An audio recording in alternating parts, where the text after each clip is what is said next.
wisdom guide our ways. That our homes are us to see, that there's but one reality, upon the earth and high above, the truth that all was made from love, a love that calls to us to fly, above the hills, above the sky, above the storms, above the pain, a land where peace and laughter reign. Oh, Master, may thy joy fill our days. Oh, Master, may thy wisdom guide our ways. Guide all our hopes and all our dreams, past every glow that only seems, into the light, the inner sun, into the truth that we're all one. Help us to find in every hour, in every thought, in every flower, a joy that spans eternity, the truth that makes us ever free. Oh, Master, may thy joy fill our days. Oh, Master, may thy wisdom guide our ways. Oh, Master, may thy joy fill our days. Oh, Master, may thy wisdom guide our ways.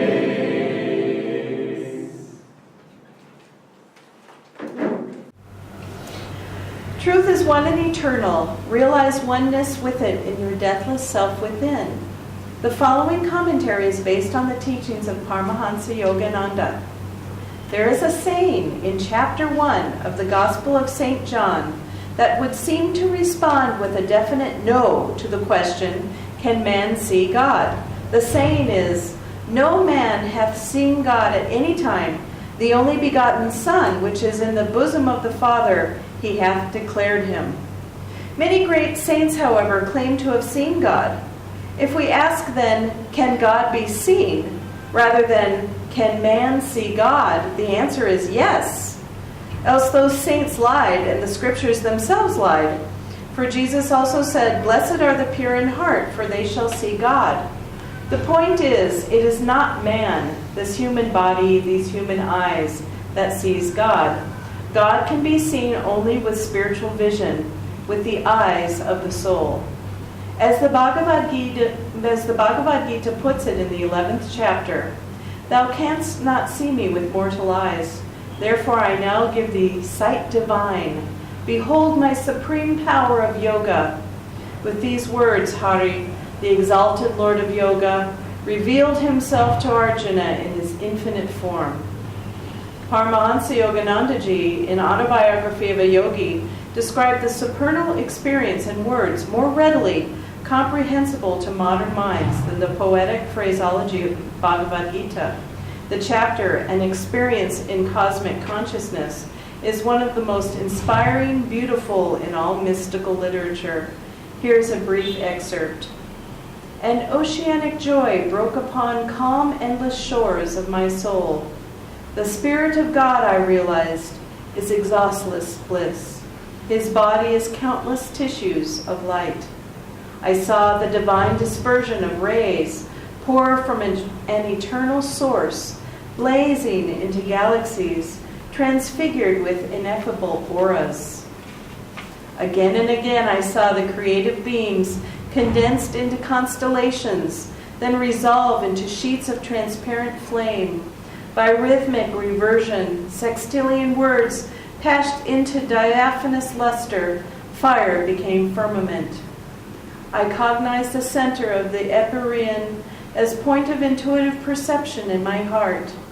Irradiating splendor issued from my nucleus to every part of the universal structure.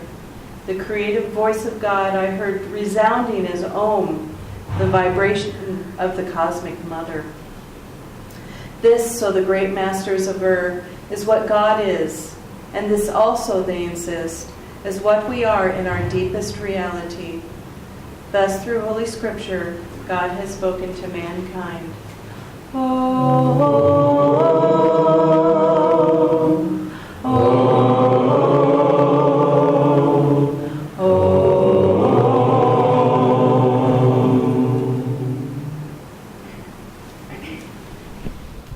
Good morning.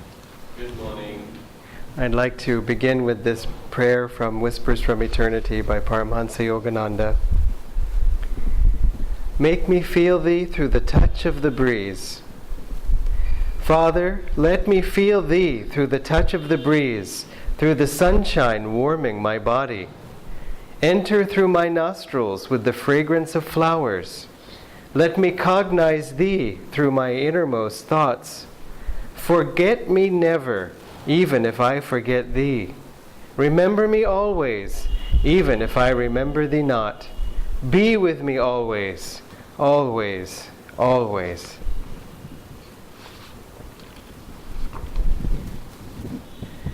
It's such a beautiful prayer poem of Masters, that call, and one we can easily relate to. And this question, can man see God, has so many implications, and it's really quite beautiful the way Swamiji treats the question, because on the one level, can man see God? No, and also yes, which is the perfect answer in sort of philosophy and in scripture. We get very flexible in our thinking. No means yes. Yes means no also. And so no, because it's not with human eyes that we see God. And yes, in the sense that God can be perceived by our inner spiritual vision. And that's what's so thrilling about Master's description of his experience of cosmic consciousness. He ends that chapter in Autobiography of a Yogi with the poem Samadhi, which he even said, memorize this poem. Say it again and again in your mind. Keep it memorized as the state you are trying to achieve. He said it generally to all students and also specifically to the monks. Meditate on this poem. It's where you're going. And that's very important, partly because he said it. If he said it, it's important. But also, one of the reasons why it's important is because we want to always keep our vision set on the highest. We want to remember it's merging in God that we want. That's the goal. That's why we're here. And until we're there, we're not done. And I don't mean that in a heavy way, like, not done yet. But on the other hand, we don't want to be complacent. That, well, I feel spiritual enough now. And we can see that in kinds of different temptations. For example, when we first get on the spiritual path, there can be a lot of joy, usually because we've gotten onto the spiritual path as a result of a lot of pain. And so when we get onto the spiritual path, suddenly there's this relief. And if we join a spiritual family, which again, I don't mean in terms of signing on a dotted line or sort of, making a pledge or something. Joining a spiritual family really means when you feel that in your heart. You may be connected in all kinds of ways. Not you, but someone may be connected in all kinds of ways. But if it's not of the heart, then it's not really joining. It's really something each individual makes on their own, in their heart. And so there was one disciple, whenever disciples would leave Master, he would say to the others, he'll be back in 1 lifetime, 2 lifetimes, one man's case, 150 lifetimes, rather scary answer. But one man left, and Swamiji asked him, when will he be back? And Master said, never. He said he was never in. Now that doesn't mean that he was Master's disciple and he'll never be back. If he was Master's disciple truly, he would be back, because the Guru is unique. That Guru that brings you to God. You may have other teachers, other inspirations, even other Gurus acting on behalf of your Guru. But your true Sat Guru is the one who will lead you to God. And if this man had been Master's true disciple, he would have had to come back, as Master said in other situations that of a disciple who had left. He said he will never find God except through this channel assigned to him by God. This disciple was particularly rebellious and had been so through many incarnations. Master even told some of the past lives of this particular one. So when he said never, he was never in. This man was not only a disciple, he was a minister of one of Master's churches.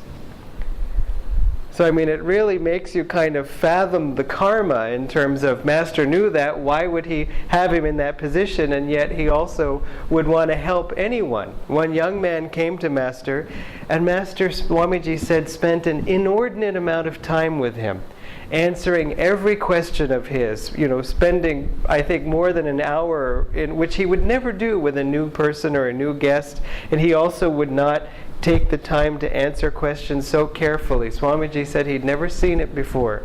And this man left and never came back.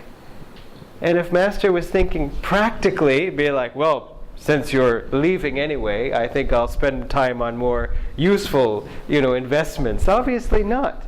Swamiji commented Master was probably trying to awaken something in him or give him as much energy as he could to help him maybe, meet you next lifetime, okay? Okay, be there, kind of thing. Because Master also said in another context, it's only if God tells me to take an interest in someone that I show that interest.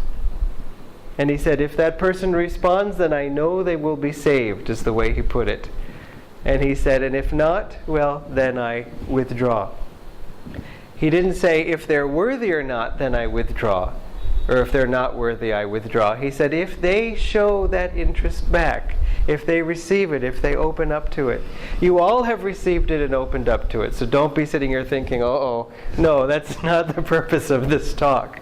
But to keep in mind the highest. We're looking for the highest. So when we first get on the spiritual path and join a spiritual family in our hearts, then there can be a great relief, a great joy. And that's good. Everything is good. It's not a question of good or bad.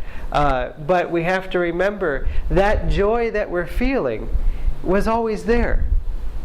It's a joy of the soul that's being brought out. There, of course, can be human joy, emotional joy, and finding good friends and having good times together. But it will always end up needing to go to the highest.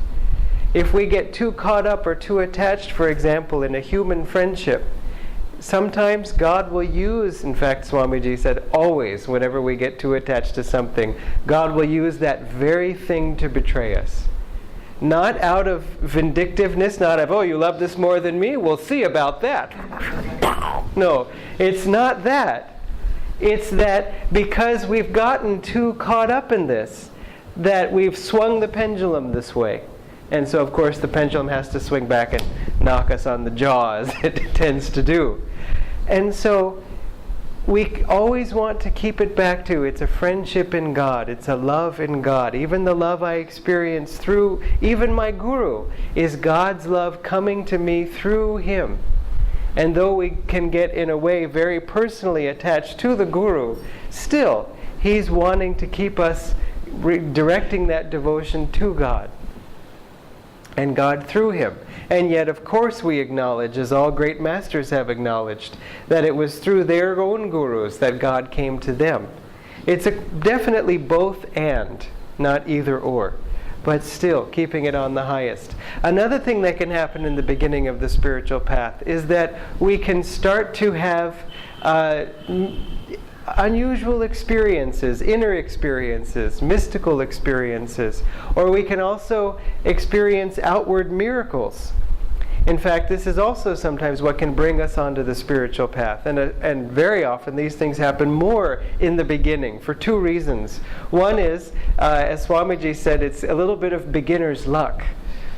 We don't really know how hard the spiritual path is, or how every time we sit to meditate, we just turn on the faucet and out comes the bliss. And so, first 10 times it worked perfectly, and the 11th time it doesn't come. So then we say, oh, it must be something wrong. Here, let me try harder. And still it doesn't come. And that's because in the beginning we didn't have any sense of obstacle. This stuff is pretty good. As one man said who took Kriya initiation, he had been a businessman. He did a few Kriyas and fell into a great state of bliss. Fell, I say, because he actually fell off the bed also while he was doing it. Master had initiated him. And he thought to himself, gosh, I used to, whenever I would get depressed, I'd have a few cocktails. Never mind that, I'll just do a few of these and I'll never be sad again. And that's good. And yet then that state, I think that faded a little bit for him. And we have to do deeper work. Another reason why we have these experiences at the beginning is God is trying to get us hooked or re-hooked in. And then once we're hooked, then even Master said God hides and says, now that I've come to you, will you come to me? Will you seek me? I've given you a taste. I've whetted your appetite. Now will you continue on, or will you move away? And so it's not because God is testing us, because God knows everything. But He's testing us in the sense of saying, now it's time to get stronger. Now it's time to go deeper. It's what you yourself want. I'm only really agreeing to your side of the bargain. It's, that our own growth that we want, our growth in God. But sometimes these mystical experiences or psychic connections or kind of funny coincidences or even, very significant things, they can become a fascination. Oh, did you hear about this miracle that happened here? Or, oh, I went to this temple and this thing happened to the people while the priest was doing this. Or, oh, this thing happened. Again, they can be sacred. I'm not speaking against them, but they can become even a hobby. They can become an end in themselves. And remember, as Master said, look to the giver behind each gift. So when God gives you the parking space, as is always used the example in New Age philosophy, I prayed to God for a parking space and I got one. See how much God loves me. And so when you get a parking space, fine, but look to the giver behind each gift. When you witness a miracle, or even hear of one, look to the giver behind each gift. A friend of mine was on the spiritual path early on, and she was concerned because she had another friend who was also on a different spiritual path and was talking about, yes, I feel bliss. I walk around in bliss. I'm basically bliss itself.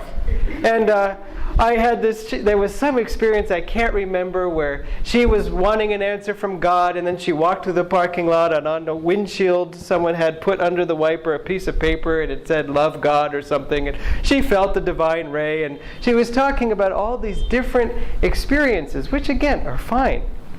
But then, something also came up that irritated her, and she lashed out in anger.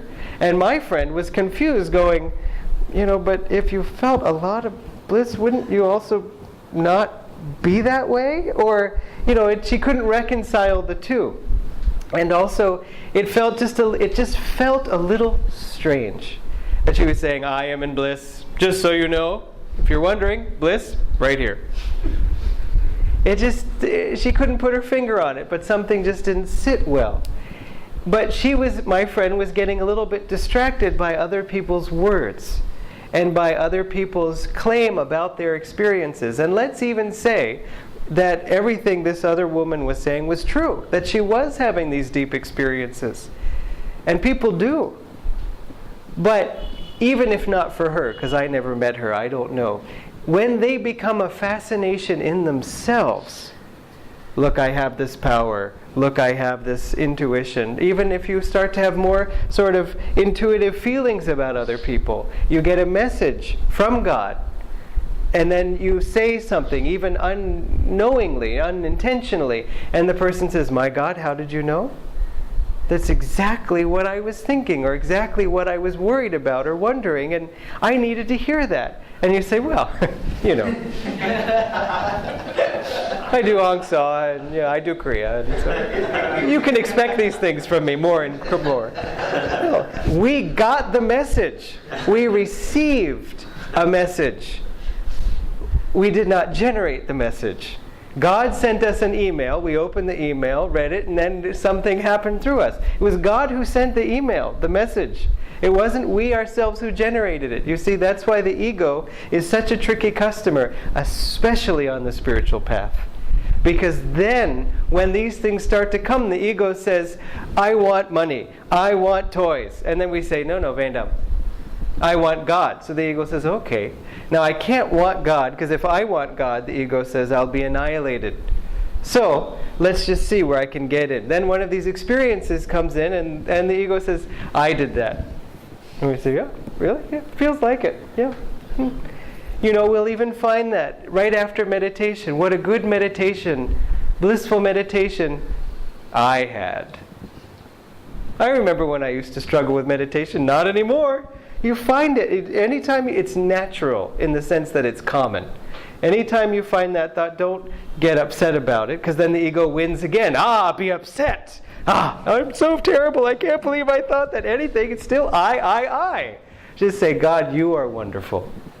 That was thrilling, and I want to be with you more and more, keeping our vision on the highest, not resting.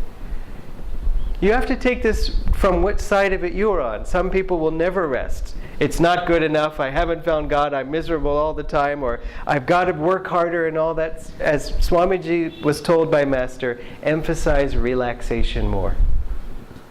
That was advice to Swamiji. For someone else, he might have said, meditate more. One man took photographs of Master all the time. And Master said, why do you photograph this bag of bones? Why don't get to know me in meditation? That's what that man needed. So, you know, I have to speak to different levels and different perspectives, and you have to take it from which side you're on. I remember once, you know, when I was a school teacher, you would have this, you'd have a group of kids, and, you know, if, like, you know, most of them were misbehaving, you had to say, now listen up. You are going to behave. And then, like, the one well-behaved kid in the class was like, I'm trying so hard, I'm so sorry. Just like, not you. You're fine. But you had to say it generally. So anyway, you keep that in mind too. But still, always moving it to the highest. Another thing that happens on the spiritual path is we enter into a dry period where suddenly, again, God hides a lot. All the chanting, all the meditation, all the listening to Swamiji or Master and all that's just not getting the heart open. At times like that, we can feel that, well, I guess God is hidden. Or I guess I have become unworthy. Or there's some problem with me that's going on, and so on. Swamiji points out, if we have developed a habit of meditation, if we've developed a habit of devotion, and if we've developed a way of keeping God-reminding activities in our lives, reading from Living Wisely, Living Well, checking what's up for some inspiration, you know, these kinds of things, those habits, good habits, will carry us through these dry periods. And calling to God in the midst of doubting God even, when you can do that, is a wonderful blessing. That's why when Arjuna says to Krishna, I don't know what to do, I don't know if any of this is right, I don't know if what you're telling me is right, you tell me now what I should do. And Krishna smiles.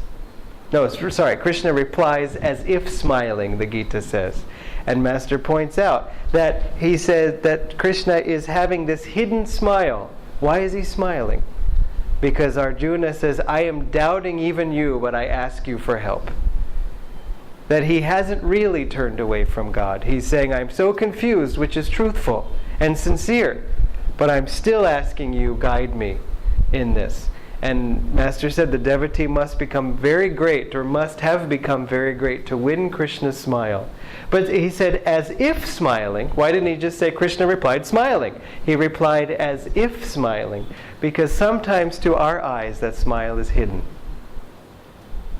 But the other point of all of this is that, can man see God? Okay, we can talk about that. But can God see man?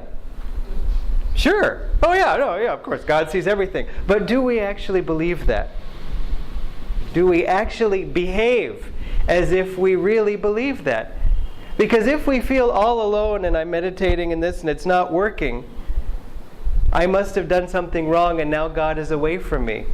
Well, how can God be away? If God can see you, isn't He with you right now? A friend of ours went to see a psychic person for some advice. Not advice, but information, perspective on some of the weird things that were going on.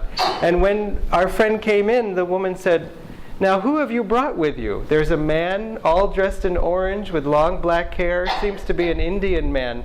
He has a very nice energy. And she didn't know Master, and she didn't know this woman was a disciple of Master, but Master knew, and Master came. And even though my friend didn't really necessarily even feel Master, in fact, she might have been even upset, even whether she was or not, who cares? We can be, we are at times. Master's right there. So we think, well, when I get in tune, when I meditate, when I open my heart, when I get enough of a sort of introspection to feel what's blocking me, then finally I get back to him. Then finally he says, oh, you've returned, have you? That's not it at all. He's right here the whole time. How you doing? Okay, just let me know. And then finally, when we open our heart, we turn, oh, look, there he is. But he's been there the whole time, patiently, waiting, helping, guiding, whispering. Why do you think such a hard thought about yourself? Don't think that way. That's not kind or helpful. And then finally, the return is just in our higher awareness, our perception of his presence there the whole time. So remember that. And so even when you don't feel it, you can say, I know you must be right here. You must be right here, because that's what, I even know in my heart. You're right here. So, help me feel you now. Let me shortcut over all that work and let me just feel you now. Sometimes that works. You have to call his bluff sometimes, or Maya's bluff. Because Maya is trying to separate, that's all. Ego is trying to separate. Our hearts, when they get hurt, they shrink a little bit, and that's what diminishes our awareness. And remember that. What does it say in the Bible? How God is perceived. Blessed are the pure in heart, for they shall see God. And that even gives us a hint that it's with the heart that we see God. And in that way, I'm sure you've seen God many times. Even this friend of mine who was doubting the spiritual experiences of her blissful lady friend, who just saying, yeah, I don't know, I haven't had experiences like that, so am I not spiritual and she is spiritual? In another context, she was speaking to a different friend, and this is a friend in LA, and so there's a lot of other friends in LA, and they have all kinds of wild experiences, and it's true actually in Chennai too, that this friend had some experience where he was like sleeping under a pillow, and there was a knife under the pillow, and I asked, now why is there a knife under the pillow? No explanation. There was a knife under the pillow, and the knife like shot out from under the pillow and embedded itself in the wall, and the knife represented the force of Maya being cut by Shiva or something, and he was very inspired. And my friend was like, I hope God never comes to me as a knife under my pillow, because I would be frightened by that, and I'm confused. I haven't had any experiences like that, and I wonder if I've even connected to God. And I don't want to in that way, but still, this kind of questioning. And I said, but I think you have experienced God a lot in your heart. Because I knew her, and I knew the conversations we had, and I knew how in many different ways she had little miracles, but also that touch. If you love God, that is the only important point. The only important point. Master even said, ask yourself if you love God enough. Or rather, also focus on deepening your love for God. That's where it's at. That's the real work. And that's also where the real experience comes. Sometimes we don't have all of these other experiences because we've already had them and then found out they didn't lead anywhere useful. So we said, I don't want that. But sometimes it's for a different reason. Master said, one woman said, why don't I experience you the way others do? And Master said, if you shut me out, how can I come in? He didn't say, I don't want to come in. He just said, look, I'm at the door knocking. But you have to open the door. And in our case, open the door more. Open the door more frequently, more often. Open the door wide. You might say, why don't I just keep the door open all the time? To Master, yes. To Master, yes. But remember, when we open the heart, we can open it in all different ways. Then we have to start using our discrimination, our discernment. Well, when I opened my heart in this way and had this great conversation, then sometimes, I got hurt by it later because I was falling from that highest. Again, it's natural. I don't mean that we should feel badly about it ever, but always just return to the highest. Just as in Hong Sa, the mind wanders, suddenly we're thinking about something completely different, and then, oops, Hong Sa. So really that's the training for life. As soon as the heart wanders from God or Master, we just bring it back. Oh, forget, I don't feel badly, I just gently bring it back. I'm back with you now. So remember, it's from the heart, with the heart, that we see God. And if you are feeling any bit of that touch, that's an experience of God. And that's His reassurance that you're doing the right thing, you're on the right track, keep going, and you will certainly get there. God bless you.